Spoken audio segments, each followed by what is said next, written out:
নমস্কার, আমি বিবেকানন্দ মণ্ডল, ই consultant, WB NGOs. আজকের এই পর্বে যেটা আলোচনা হবে যে আমাদের অনেক পশ্চিমবাংলা বা আদার স্টেটে এনজিও রয়েছে যারা ভালো কাজ করছেন, মানুষের পাশে দাঁড়িয়েছেন বা সমাজে যারা অসহায় মানুষ তাদেরকে সেবা দিচ্ছেন, তারপরেও কোনো রকম ফান্ড অ্যাপ্লাই করলে পাওয়া যাচ্ছে না। আজকের যেটা মূল আলোচনা যে আমরা ভালো কাজ করি, ফান্ডের অ্যাপ্লাই করি, কিন্তু আমরা কোনো রকম ফান্ড পাই না অথবা রিজেক্ট হয়ে যাচ্ছে। অ্যাপ্লাই করি কিন্তু কোনো রেসপন্স পাওয়া যায় না বা রিজেক্ট হয়ে যাচ্ছে। অনেকে আমাকে জানিয়েছেন এরকম। শুধু আমাদের পশ্চিমবাংলায় নয়, বিভিন্ন স্টেটে হয়ে থাকে। মনে করুন 100টা এনজিওর মধ্যে 20 জন ফান্ড পাচ্ছে আর 80 জন ফান্ড পাচ্ছেন না, অ্যাপ্লাই করলেও রিজেক্ট হয়ে যাচ্ছে। তো এই বিষয়ে আজকে জানাবো যে আমরা ভালো কাজ করেও কেন ফান্ড পাচ্ছি না, বা আমরা তো আবেদন করছি কিন্তু আমাদের ইনকোয়ারি হয় না বা কোনো রকম রেসপন্সও আসে না আর অনুদান পায় না। তার জন্য এনজিওকে আরও এগিয়ে নেওয়ার জন্য, আরও বেশি মানুষের সুবিধা দেওয়ার জন্য যে প্রয়াস, সেটা করতে পারছি না। সেই বিষয়ে আজকে আপনাদের অ্যাওয়ারনেস করব। সর্বপ্রথমে জেনে রাখতে হবে যে সততাটা সঠিক করতে হবে। প্রথম থেকে এনজিওদের বদনাম রয়েছে, আপনারা নিশ্চয়ই শুনেছেন যে ছোটো মোটো এনজিও নয়, যারা বড় ধরনের এনজিও করছেন, বিদেশি ফান্ড পাচ্ছেন, সে সমস্ত এনজিও ভারতবর্ষের যে এনজিওর যে রেকর্ড, সেটা কিন্তু বদনাম করেছেন। আপনারা নিশ্চয়ই আগে শুনেছেন যে অনেকগুলো এফসিআরে রেজিস্ট্রেশন আটকে দিয়েছেন ministry of corporate affairs, ministry of home affairs থেকে। কোনো রেনিউ করছে না, কারণ স্বচ্ছতার অভাবে। ভালো কাজ করেছেন কিন্তু স্বচ্ছতা নেই, ট্রান্সপারেন্সি নেই, তার জন্যই আটকে দেওয়া হয়েছে। আমাদের সেদিকটাই সতর্ক হতে হবে। আমরা তো কাজ করছি বা করব, সমাজের পাশে দাঁড়াবো, ইচ্ছা প্রকাশ থাকলেও করতে পারছেন না। কিন্তু প্রথমত আমি বলবো যে ট্রান্সপারেন্সিটা নিয়ে আসতে হবে। এনজিওর মধ্যে যে কাজটা করবেন, স্বচ্ছতাটা প্রথমে নিয়ে আসতে হবে, তবে আপনাকে আগাতে হবে। আর এই স্বচ্ছতা যদি না থাকে তাহলে কিন্তু এনজিও আগাতে পারবেন না। আপনি প্রত্যেকটা পদক্ষেপে বাধা পাবেন। সাময়িক উন্নতি করতে পারলেও আগামীতে কিন্তু আপনি করতে পারবেন না। আমি সবাইকেই বলছি, যারা পেয়েছেন বা পাবেন বা অ্যাপ্লাই করবেন, প্রত্যেক ক্ষেত্রেই বলছি এটা দীর্ঘজীবী কোনোদিনই হয় না। তার জন্য একটা যে কোনো সংস্থার ট্রান্সপারেন্সি অবশ্যই হওয়া দরকার। মূল কথা হলো সামাজিক কাজে স্বচ্ছতা থাকতে হবে, আপনার এনজিওর ভাবমূর্তি ভালো থাকতে হবে। আমি একধার থেকে বলবো, যে সমস্ত কারণে আমাদের এনজিও আজকে বিপর্যস্ত, কোনো ফান্ড পায় না, বহুদিন 10 বছর 15 বছরের পুরাতন এনজিও, সব ডকুমেন্ট রয়েছে কিন্তু কোনো ফান্ড পাচ্ছে না। অনেকে ফোন করেছেন জানার জন্য, আমি তার জন্য এটা ভিডিওটা আপনাদের শেয়ার করছি। সতর্ক হয়ে যান, সঠিক রাস্তায় চলুন, অবশ্যই ফান্ড পাবেন। তাহলে না পাওয়ার কারণগুলো আপনার সঙ্গে আমি শেয়ার করছি। প্রথমত হলো 1 নাম্বার,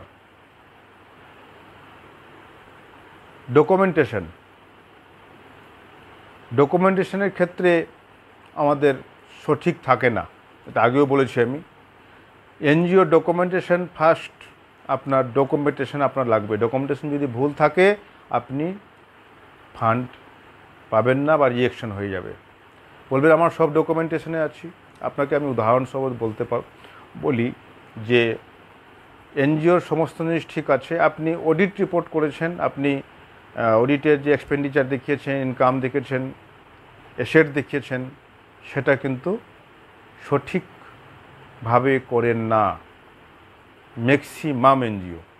আমি ন্যূনতম বলবো না, ম্যাক্সিমাম অডিটকে দিয়ে ভুয়ো অডিট করান, ব্যালেন্স দেখান, অ্যাসেট দেখান, যেটা কিন্তু এটা মারাত্মক ভুল। আগের মতো কিন্তু এখন নেই। আপনাকে আগেও বলেছি যে আগের মতো, আগে যেরকম অফলাইনে বলে করে হয়ে যেত অনুদান, এখন কিন্তু সেভাবে হয় না।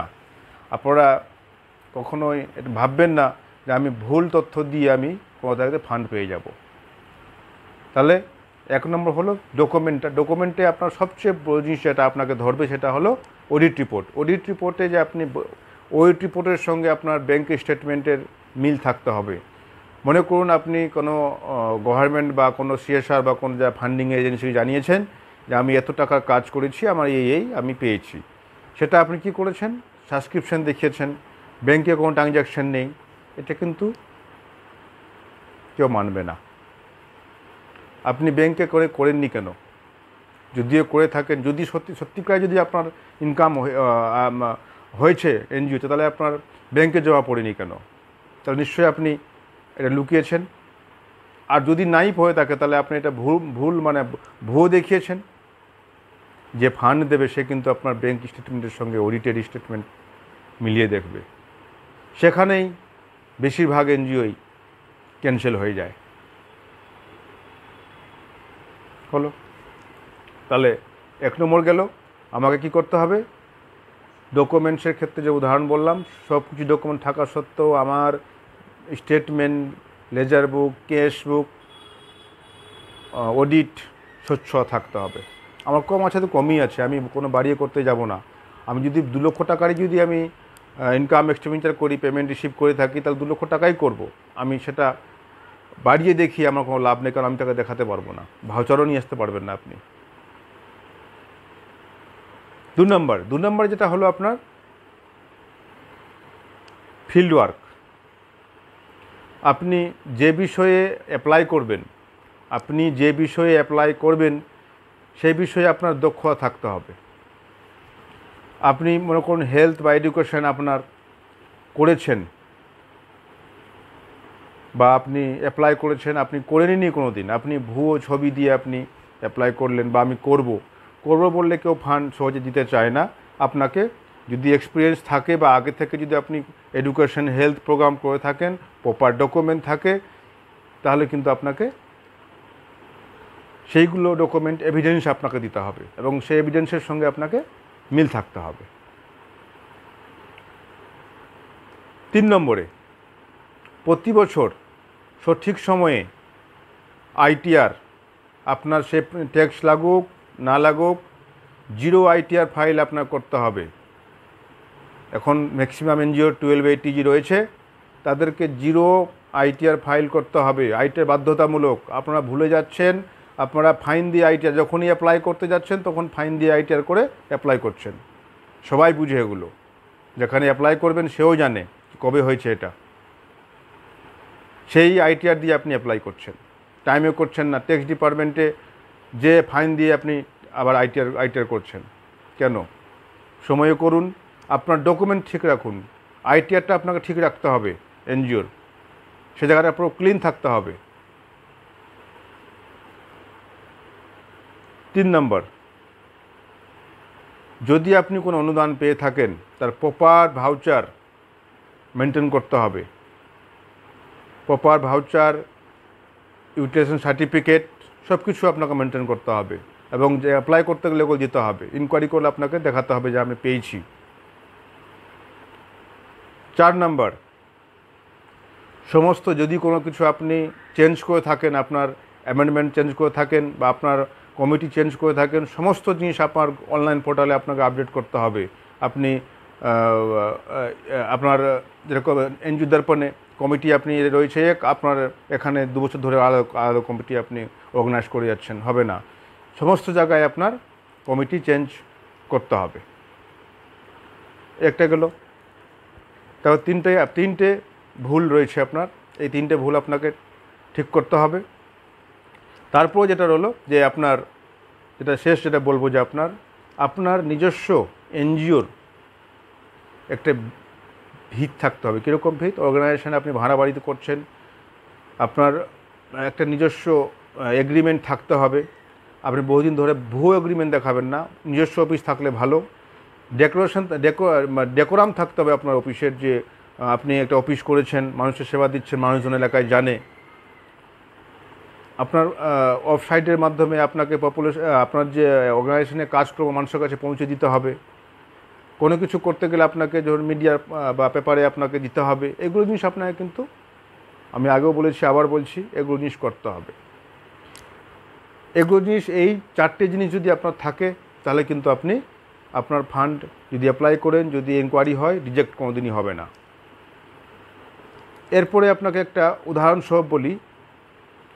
একটা এনজিও সে গভর্নমেন্টের পোর্টালে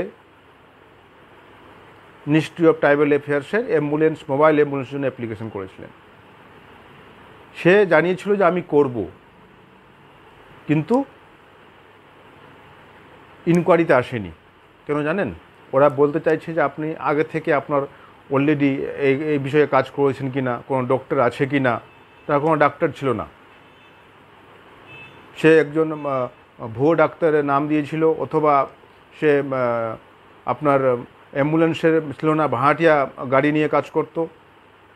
সেক্ষেত্রে কিন্তু রিজেক্ট করেছে এবং সেই ডকুমেন্টটা দিতে পারিনি, প্রপার ডকুমেন্ট সাবমিট করতে পারিনি, স্টাফদের ডকুমেন্ট সাবমিট করতে পারিনি। কিন্তু উনি দেখিয়েছেন আমি করি। তার জন্য সেন্ট্রাল টিম থেকে যে দায়িত্ব দেওয়া হয়েছিল, ডিস্ট্রিক্টের এসটি অফিসের যে দায়িত্ব দেওয়া হয়েছিল, তা সেটা রিজেক্ট করেছেন, কারণ তার কাছে প্রপার ডকুমেন্ট ছিল না। এই ধরনের আপনার অ্যাপ্লিকেশান রিজেক্ট হয়ে যেতে পারে। আপনার যেন শক্তি থাকে শরীরে, যে আমি অফিসে গিয়ে বলতে পারবো যে আমি কাজ করেছি, আপনি ইনকোয়ারি করুন। আপনার যেন না বলতে না পারে। দুর্বলতা থাকলে কিন্তু আমি ফান্ড পাবেন না। আর কখনো ব্যতিক্রমী করতে গেলে কোনো সময় অনেকে পেয়ে যান, কিন্তু এই ব্যতিক্রমটা আপনাকে ভেবে চললে হবে না। আপনাকে রিয়েল, আমি বলেছি ট্রান্সপারেন্সিটা ভেবেই আপনাকে আগাতে হবে, তবেই কিন্তু আপনি এনজিওর সাকসেস করতে পারবেন। অনেক এনজিও পশ্চিমবঙ্গে রয়েছে, তাদের প্রচুর ফান্ড, এক বছরে 1.5-2 কোটি টাকা ওরা টার্নওভার রয়েছে, 1.5-2 কোটি টাকা ওনার গ্র্যান্ট আসে এবং কাজও করেন ওনারা বিভিন্ন জায়গায়, লাইভ রয়েছে ওরা। তো এই জন্য ছোটো হোক বড়ো এনজিও হোক, প্রচেষ্টা করতে হবে, আবেদন করতে হবে, কন্টিনিউ আবেদন রাখতে হবে, মেলে কমিউনিকেশন করতে হবে, বিভিন্ন কোম্পানিতে আবেদন করতে হবে, গভর্নমেন্ট পোর্টালে আবেদন করতে হবে, স্বচ্ছ পরিষ্কার ডকুমেন্ট দিয়ে, যেন ভুল ভ্রান্তি না থাকে, কোনো রকম ভুয়ো তথ্য যেন না থাকে, তাহলে কিন্তু আপনি পাবেন না। তাই আপনাদের প্রত্যেককে রিকোয়েস্ট করব, সঠিক তথ্য দিয়ে অ্যাপ্লাই করুন, অবশ্যই গ্র্যান্ট পাবেন। আর প্রত্যেকটা পোর্টাল খুলে দেখুন, প্রত্যেকটা গ্র্যান্ট অপশানগুলো এনজিওদের পরে 35টা ডিপার্টমেন্ট খুলে দেখবেন কখন লাইভ রয়েছে, সেভাবে আবেদন করুন। এখন অনেক ভিডিওতে পাওয়া যাচ্ছে কীভাবে আবেদন করবেন, নানা ধরনের ভিডিও, আপনি কাউকে জিজ্ঞাসা করার প্রয়োজনই মনে হবে না। করে নিয়ে আপনি নিজে চেষ্টা করুন। যে জায়গায় আটকে যাবেন, আমি বলেছি আগেও, অবশ্যই জানাবেন। হোয়াটসঅ্যাপ রয়েছে, মেল রয়েছে, ফোন করলে রবিবার করে। হতাশ হওয়ার কোনো কারণ নেই। এগুলো জিনিস ঠিক করুন, অবশ্যই আপনি আপনার এনজিও আগাবে এবং ফান্ড পাবেন। তাহলে আজকে এই পর্যন্তই। নমস্কার।